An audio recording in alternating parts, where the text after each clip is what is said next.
Hey guys, it's Stevie B with Adventures in Old Fashions. End of day 12. So I'm sitting here up against a rock, out of the wind. It's gotten really breezy here tonight, waiting for my dinner to finish cooking, and I thought I'd give you guys a little bit of an update. Here's my dessert for myself. Um, I am officially 1/3 of the way through. So I've been saving this for a special occasion, and I think tonight qualifies for that. Overall, pretty good day. A lot of miles. My feet are feeling really beat up. Um, where I stopped last night, I thought about pushing a mile further, about a mile and a quarter further, and camping at Porcupine Lake. Gorgeous place. I stopped on the way past. It's a lake way up, 11,000 feet. Trees around it, gorgeous. But the problem was that it was another you know, almost 900 feet of elevation gain in that mile and a quarter that I didn't do yesterday that I did this morning when I was fresh.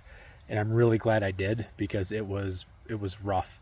And the trail is, man, the Holy Cross Wilderness, the trail, they must have like a law against like volunteers working on it.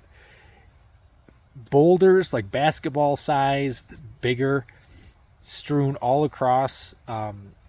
You could barely plant your foot flat in between the rocks, and then there's roots everywhere.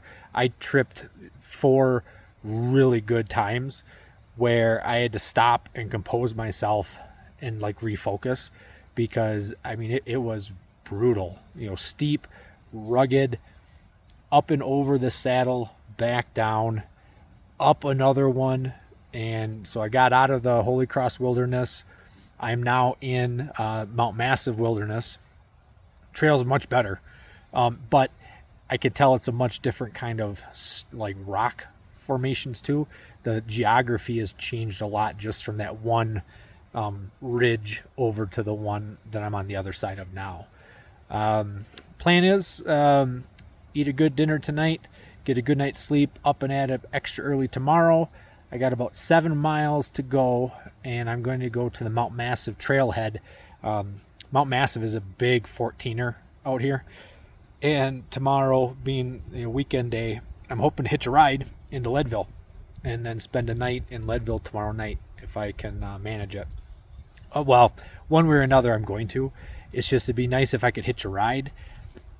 I stink really bad, and that might determine whether or not I get anybody to give me a lift. But otherwise, it's 11 miles into town from the trailhead. I can walk it. It would just take me the rest of the day, and then I wouldn't have the day in town to relax and do laundry. There's a hostel that I'm going to try and stay at, so I'll at least have a bed and a shower. There's a laundromat with showers in town. I noticed that when we were here last year. So worst case scenario, I can sleep outdoors again, do some laundry and take a shower at that laundromat. Grocery stores right there, get resupplied for another push because I think the next actual resupply place is going to be Buena Vista. But anyway, overall today was good. Yeah, a couple of funny stories I'll share with you. So I'm trucking up this next ridge, and again, it's rough terrain. Man, they take trail horses through here. There's horse shit everywhere. I'm surprised those horses aren't busting legs left and right. I mean, it was rough.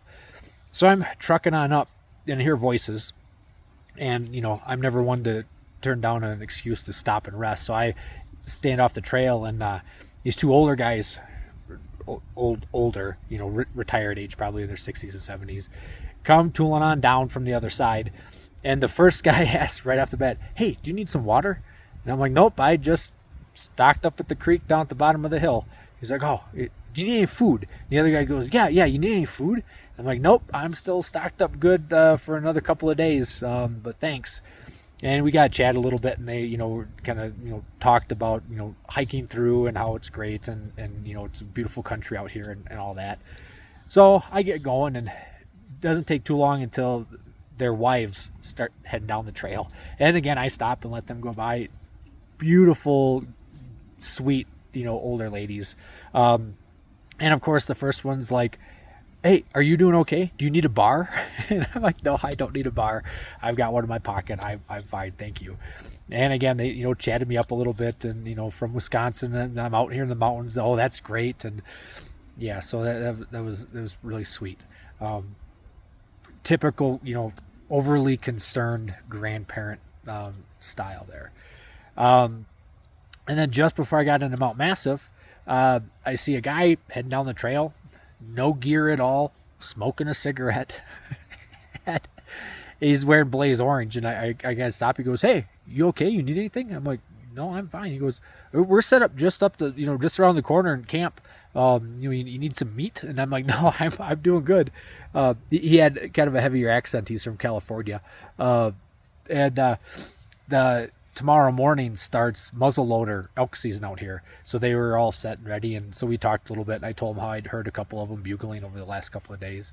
But I thought that was pretty funny. I didn't expect to see somebody coming trouncing out in the middle of the wilderness with zero gear at all.